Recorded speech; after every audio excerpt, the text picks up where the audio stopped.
Buenas, gente bonita, yo soy Lorena Mki, escritora y asesora editorial, y estoy aquí para hacer algo que nunca había hecho porque ni siquiera sabía lo que era. Sí, soy una persona desconectada de otra generación y que no sabe de muchos conceptos y léxicos de redes sociales. Quiero agradecerle muchísimo a Ángela Arcade por nominarme a este book tag. Yo no sabía lo que era un book tag, así que estoy contenta de haber aprendido algo nuevo, pero sobre todo estoy contenta porque la razón por la que me ha nominado a contestar esta serie de preguntas es que acaba de publicar su primera novela con Editorial Planeta, así que la quiero felicitar desde este canal muchísimo, muchísimo, muchísimo. Qué maravilla haber dedicado tantos años a los libros de una manera tan profesional, tan sensata, porque yo también te he seguido y he escuchado algunas de tus reseñas. Siempre que alguien recomienda una booktuber o bookstagrammer o booktoker para escuchar reseñas objetivas y bien hechas y análisis sensatos, te recomiendan a ti, mi querida Ángela. Así que qué maravilla y qué bonito ver a una colega más cumplir su sueño de publicación. Le deseo a Ángela todo el éxito desde acá. Y bueno, su novela se llama Dorian, está con Editorial Destino. Bueno, no Destino, Planeta, perdón. Destino es el sello juvenil, por alguna razón asumí que era Destino, pero no. Con Editorial Planeta México, y lo pueden encontrar pues en todos los lugares donde se venda Planeta, o sea que en todos los lugares, desde Amazon, Google Books y en sus librerías de confianza si están en México, y me imagino que pronto en Latinoamérica. Muchas, muchas, muchas felicidades. Con motivo de esta celebración por su primera publicación, nos nomina Ángela, a mí y a otros creadores de contenido o escritores a responder algunas preguntas, y entonces voy a responder estas preguntas. Y para los que estén en mi generación o para arriba, en esto consiste un book tag, en que alguien te invite a contestar ciertas preguntas o a participar en una actividad y que luego tú a tu vez invites a otras personas a hacer lo mismo. Siempre se aprende algo nuevo. Y dice, ¿cuál es tu historia con la escritura? ¿Cómo te convertiste en escritor? Bueno, yo veo que cada una de estas preguntas me daría para un video de 25 minutos, así que voy a tratar de ser lo más concisa posible. ¿Cómo me convertí en escritor?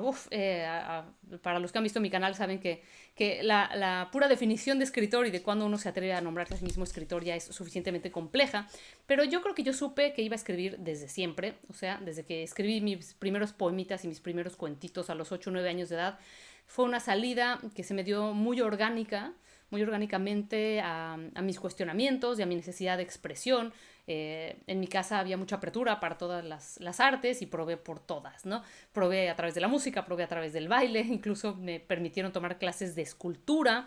Por suerte no me concedieron las clases de arpa en ese momento porque probablemente ese armatoste no hubiera sido el medio para expresar las cosas que yo quería decir. Sin embargo, las letras sí. Eh, a nivel profesional, supongo que fue después de mi carrera, ¿no?, en comunicación, que ya empecé a dedicarme más de lleno a escribir, pero yo creo que siempre lo supe, ¿no? Escribí cuentos desde la infancia y de ahí para el real. Tiene mucho que ver con que desde la infancia me leían antes de dormir, y fui descubriendo que yo también podía hacer eso, ¿no? Que al igual que las historias me daban toda esta alegría y todos estos escapes y la posibilidad de vivir otras vidas, yo podía hacer lo mismo con mis palabras. Así que se podría decir que desde siempre. 2. ¿Cuáles fueron los libros o autores que más te inspiraron a escribir? Bueno, esta pregunta yo la odio porque a los 42, casi 43 años de edad he leído mucho, mucho, mucho y ya todo es una amalgama, ¿no? Entonces todos los libros y todos los escritores más me han inspirado y me han dejado cosas, tanto en negativo como en positivo, como de yo no quiero escribir así.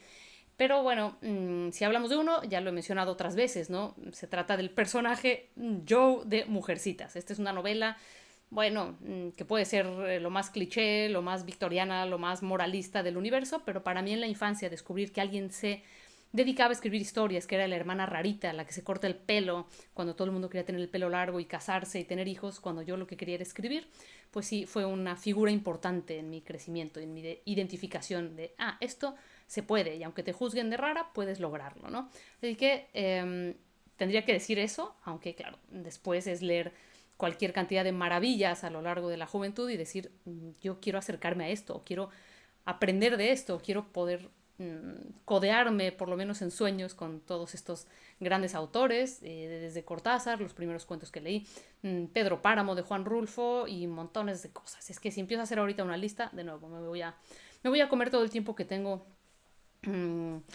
pensado para este video, que no quiero que sea demasiado largo y agobiante para ustedes.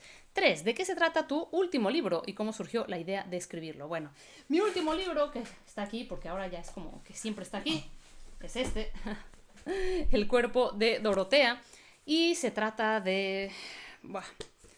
se trata de la violencia sobre el cuerpo femenino. Ya, he dicho... he dicho una sinopsis en 4 palabras. Y bueno, es... ¿Cómo surgió la idea de escribirlo? Pues por haber vivido toda la vida en México y por ser una mujer que está despierta y atenta a las cosas que nos han pasado y nos siguen pasando como, iba a decir minoría, lo cual es absurdo, minoría en el mundo, pues es un grito de rabia, básicamente, pero también es una exploración lírica, también era un salto para mí en cuanto a estilo. Tenía muchas ganas de escribir de otra manera, de probar si podía mantener una cierta intensidad a lo largo de toda una novela. Así que surgió la idea pues de la realidad y en cuanto a estilo, pues eso, de querer dar un salto y salir de mi zona de confort una vez más. ¿Cuáles son los temas que más te obsesionan a la hora de escribir?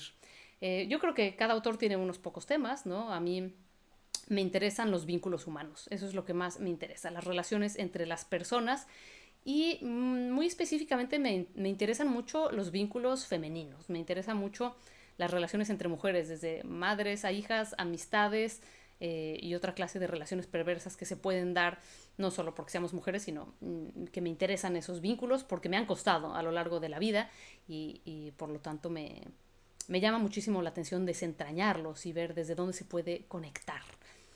Eso es lo que más me obsesiona, eso es lo que más me interesa investigar. ¿Cuál es tu personaje favorito de las historias que has escrito? Antes de esta novela no hubiera podido contestar esa pregunta porque todos tenemos un hijo favorito, pero nadie lo queremos decir. Y realmente me identificaba mucho fragmentadamente con todos mis personajes, desde los más buenitos hasta los más malvados. Pero ahora sí tengo que decir que, por lo menos en esta época de mi vida, estoy totalmente enamorada de Dorotea. Es la única que tiene un tatuaje en mi cuerpo por el amor tan grande que le tengo y por todo lo que me enseñó. Nunca un personaje me había obligado a crecer tanto, a investigar tanto y a sentir tanto. Así que definitivamente es mi adoración esa mujer. ¿Cuál es la escena que más has disfrutado escribir? También demasiado difícil. Para este momento tengo 10, 11 libros publicados y otro tanto no publicados y que no serán publicados, que son como mis novelas escuela y peldaños en mi camino, cosas que tenía que escribir. Así que limitarme a una escena me parece imposible, pero sí tengo que decir que, y metiéndome en terrenos escabrositos, tengo una escena sexy en una novela de vampiros, de la cual estoy muy orgullosa, porque creo que logré explorar cómo sería algo sensual para un par de seres inmortales que lo que les entusiasma es la sangre, y creo que logré generar un erotismo monstruoso muy extraño, así que esa escena disfruté mucho de escribirla en todos los niveles, hay que decirlo, pero es muy difícil, ¿no? En cada libro hay escenas que nos llegan, hay escenas que estamos casi esperando con toda esta tensión narrativa, llegar a ellas para estallar y volcarnos en ellas, así que sería muy difícil reducirlo a uno, pero esa me viene a la mente. 7. ¿Qué es lo que más se te dificulta a la hora de escribir? En esta época de mi vida, encontrar el tiempo. Estoy sumida en muchísimos proyectos que me entusiasman muchísimo. Me siento plenamente realizada como profesional estos días. Me encantan las asesorías que doy, me encanta trabajar con otros autores, me encantan los grupos que tengo de taller y los trabajos colectivos que estoy haciendo. Y entonces lo que más se me dificulta es encontrar el tiempo para dedicarme a mis escritos. 8. ¿Qué es lo que más se te facilita a la hora de escribir? A nivel técnico, los diálogos. Siempre me han dicho, y creo que es verdad, que los diálogos son algo que se me facilita, que se me dan de manera muy orgánica, y eso será porque me gusta mucho hablar y me gusta mucho conversar y escuchar. Así que tengo como, supongo, una sensibilidad para escuchar cómo la gente habla y poder traducirlo a la literatura. 9. ¿Cómo es tu proceso de creación? ¿Qué tanto estructuras y qué tanto improvisas? Creo que cada novela me pide una cosa diferente, pero generalmente sé cuál es el punto A y cuál es el punto B al que pretendo llegar, y aquí me permito a mí misma perderme, ¿no? Me permito irme por el camino difícil y encontrarme con cuantos lobos sea necesario encontrarme. 10. ¿Qué tan compasivo o cruel crees que eres con tus personajes? No me parece una pregunta que yo tomaría como válida para la manera en la que yo escribo. No se trata para mí de ser cruel o compasivo, se trata de escribir la historia que tiene que ser contada. Y los personajes, por cómo están creados, por cómo son, por cómo es su temperamento y por las decisiones que han ido tomando a lo largo de su camino, solo pueden terminar de una manera. Y a veces esta manera pues es trágica y en otras ocasiones no. Así que no me considero cruel o compasiva, sino que permito que los personajes evolucionen como tienen que evolucionar y lo que les pasa siempre va a ser lo mejor para la historia. Yo me debo a la historia, no a los personajes como individuos. Y yo misma he sufrido por cosas que le pueden pasar a un personaje u otro, pero lo más importante es la historia, que sea coherente, que tenga continuidad y que sea buena. Tan buena como este café. ¿Tienes alguna playlist para escribir? No. Tengo playlist de algunos libros para entrar en el ánimo, pero no escucho música mientras escribo para nada. Me sería imposible. De hecho, entre más absoluto el silencio, mejor. 12. ¿Cuál es la fase del proceso creativo que más disfrutas y cuál es la que más te hace sufrir? La fase del proceso creativo que más disfruto, pues es que todas tienen su gracia. Disfruto muchísimo el momento de empezar a volcar las ideas, pero es la más difícil, ¿no? O sea, el principio para mí es lo más difícil. Anda, sí, voy a contestar al revés. Lo más difícil para mí es el principio porque dudo mucho de mí misma. Las primeras 40, 50 páginas antes de que ya corra por sí misma la novela me hace sentir muy insegura. Siento que estoy caminando en una cuerda floja, que cualquier mala decisión puede hacer que la novela se caiga y me siento siempre insegura con respecto a la trama. Me cuesta mucho trabajo salir de ese inicio y confiar en que la historia va a ir adelante. Y las personas que me conocen de cerca, mi pareja, ya siempre me tiene que recordar. Siempre te pasa esto cuando empiezas una novela. Sigue adelante, siempre te sientes insegura, ¿no? Empiezo con una idea que me emociona mucho, escribo las primeras páginas y digo, esto no sirve para nada, es una porquería, y luego tengo que pasar esa etapa. Así que esa es la más difícil, pero es que también la disfruto a su manera, ¿no? Ya sabiendo y conociendo mis ciclos, aunque lo sufra y a nivel superficial piense todo esto, en el fondo sé que voy a acabar saliendo, sé que voy a acabar encontrando el modo. ¿Cuál es el mejor momento? Pues esos momentos, esos días en que encuentras el modo, en que se sienten como epifanías, pero no están desligadas de todo el proceso creativo, son consecuencia de, pero sí esos momentos en donde las piezas se acomodan, y hay muchos momentos a lo largo de una novela en los que pasa esto, que dices, esto cuajó, esto tiene toda la lógica, y se van armando, ¿no? Los marcos de este gran rompecabezas, y eso pues, se siente como una alquimia, como una magia, ¿no? Como que tú lograste de alguna manera darle vida y generar algo que antes no existía. Eso, el momento en que los personajes empiezan a estar vivos, que para mí pasa eso después de las páginas 50, 60, de repente ya cobran vida, ya no dependen solo de mí, dependen de mi tiempo, sí, pero no dependen de mí para existir, ya son algo, ya son alguien. Eso, ese momento. ¿Qué momento del día sueles elegir para escribir? ¿Tienes una rutina o ritual? Cuando solo me dedicaba a escribir, podía darme el lujo de estas rutinas, rituales, hora del día. Hoy, el momento que pueda. El momento que encuentre, en donde yo misma me permita dejar los proyectos ajenos o el trabajo que me da de comer para escribir. Así que cuando pueda, y punto, ¿no? Ya no me doy el lujo de esos rituales y rutinas ni nada de eso. Cuando mejor escribo es en la madrugada, que tampoco ya me puedo dar ese lujo, así que hay que hacerlo lo mejor posible a la hora que se deje. 14. ¿Tuviste o has tenido que luchar con el síndrome del impostor? Si es así, ¿cómo ganarle la batalla? Sí, creo que esto es lo más natural, ¿no? Entre más uno escribe y entre más uno lee, más se da cuenta de qué tan lejos está de la perfección, ¿no? Entre más lees gente que admiras y te topas con textos maravillosos. Por ejemplo, para mí, toparme con novelas cortas que sean perfectamente contundentes y hermosas, ¿no? La última de este tipo se llama Las Gratitudes, de Delphine de Vigan. Y yo digo, es que nunca voy a poder escribir así, ¿no? ¿Y por qué? No porque sea una baja autoestima, sino porque hay gente que tiene otro tipo de regalos y el mío no es la brevedad. Y entonces, entre más lees, te enfrentas con toda la cantidad de belleza y de técnica maravillosa y de ideas geniales que andan por ahí y te pones a dudar de la tuya. ¿Cómo ganarle la batalla? No creo que es una batalla que se gane, sino que es una batalla perpetua. Si se ganara, entraríamos ya en el terreno de la soberbia y ya diríamos, ya llegué, ya la hice, ya soy, y yo nunca quiero llegar ahí. Quiero seguir saliendo de mi zona de confort perpetuamente y eso es lo que hago con cada novela. Así que más que ganarle la batalla, para mí son estas voces que hay que aprender a ignorar. Porque van a seguir ahí diciéndote tienes que leer más, esto es una porquería, y hay que bajarles el volumen y seguir adelante. No hay un método más allá que seguir trabajando. 15. ¿Cómo ha influido tu comunidad en tu proceso creativo? Bueno, en un inicio muchísimo, y ni siquiera existía per se una comunidad.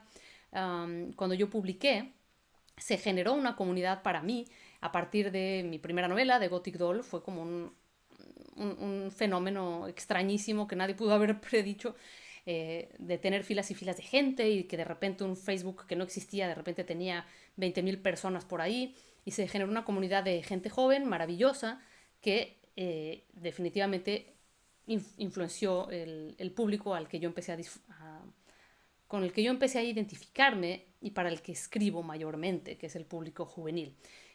Con la llegada del Club de los Perdedores, ya estaba totalmente compenetrada con esta comunidad de lectores, ya había recibido cartas, ya había escuchado testimonios, ya había conversado con un montón de adolescentes que habían tenido la confianza de contarme cosas y esa novela está dedicada para ellos, ¿no? Absolutamente. Y estar en contacto con lectores, que es algo que autores de generaciones anteriores a la mía no podían vivir o no era algo tan común o tan sencillo como ahora, pues quizás se perdieron de esta maravilla de enterarte de cuando alguien te está leyendo, de enterarte en el momento exacto casi, de cuando le acabas de llegar a alguien, de cuando tu personaje acaba de estar vivo en otra parte del mundo, en el alma o en la cabeza de alguien más, y eso es maravilloso. Sí encontré, gracias a publicar una primera novela juvenil, que el público con el que más me gusta dialogar es ese, así que sí, definitivamente ha influenciado mi escritura. En cuanto a esta comunidad, que la separo, ¿no? En la comunidad de lectores y la comunidad de escritores en la que me muevo por mi canal, que no es tanto de lectura, sino más bien de escritura, no sé, yo creo que en lo que me ayuda es a acompañarnos, ¿no? Yo era la primera en decir, hasta hace muy poco, que la escritura es una labor muy solitaria y que uno escribe solo, ¿no? Y aunque es verdad, aunque yo sí creo en la privacidad del proceso, y siempre ando diciendo que no hay que estar publicando todo en proceso de escritura en Wattpad y pidiendo opiniones mientras estamos escribiendo, sino al final, sí ha cambiado mi idea de que tengamos que estar solos a lo largo del proceso. Nadie se va a meter en mi escritura ni en mi proceso y hay ideas que no muestro ni platico hasta que ya las tengo bastante claras, pero sí ha cambiado mi idea de estar acompañada, de tener una comunidad y no solo eso, sino de generar muy propositivamente una comunidad que le dé voz a los nuevos escritores, en donde se sientan acompañados, en donde puedan preguntar y hacer toda clase de participaciones y de interacciones entre sí, entre ellos. Eso es el objetivo principal de mi canal, crear comunidad, crear vinculaciones, acompañarnos mutuamente. Así que yo me siento acompañada, me siento bendecida de poder compartir cosas que sé a gente que ha tenido las mismas preguntas que yo tuve en su momento y que no tuve con quién dialogar. Así que eso, creo que sí, la sensación de comunidad y de acompañamiento te hace sentir que lo que haces, que no estás solo en un abismo, ¿no? Que no estás flotando solo en un cielo sin estrellas, sino que estás ahí y que todos están ahí también y tienen las mismas preguntas y las mismas inseguridades que tú. Ay. Y la última pregunta, ¿cuál es el proyecto en el que estás trabajando en la actualidad? Pues no lo voy a decir. Esa parte sí es privada para mí en cuanto al proceso. Como siempre, estoy trabajando en una novela. Y además tengo otros proyectos que son más públicos, con mi canal, con mis talleres literarios, con mis asesorías. Pero bueno, la novela en la que estoy no me siento lista para hablar de ella todavía, aunque ya arrancó, todavía no está consolidada y todavía le quedan muchos meses de trabajo por delante, así que se quedará en privado para mí. Y bueno, esas son mis respuestas a estas muy interesantes preguntas. Y por este medio quiero invitar a mi amigo Yarim Machado a que haga este book tag. Ahí por ahí le avisan, él es el autor de una novela maravillosa que se llama El amo de los tiempos, así se llama el primer libro de la saga de fantasía que mezcla mitologías latinoamericanas y está bellísimamente ilustrada y se las recomiendo muchísimo, muchísimo. Quiero también aquí recomendar a Hamev. Si tiene tiempo de hacer este book tag, me encantaría también escuchar sus respuestas. Y por último, voy a invitar a Salvador Ortiz a ver si también se anima a contestar esta serie de preguntas y compartirlas. Quiero agradecer de nuevo a Ángela de Arcades Books, recomendarles que se vayan para ahí a echarle un vistazo a su canal y sobre todo a su novela, que lo que más queremos los autores es que nos lean y que amen a nuestros personajes tanto como nosotros los amamos. Estoy revisando. Sí. Si se me había perdido alguna pregunta, pero no. Y ahí están mis 3 nominados. Muchísimas gracias por haberme escuchado hoy. Muchísimas gracias a Ángela. Muchísimas felicidades y nos seguimos viendo por acá.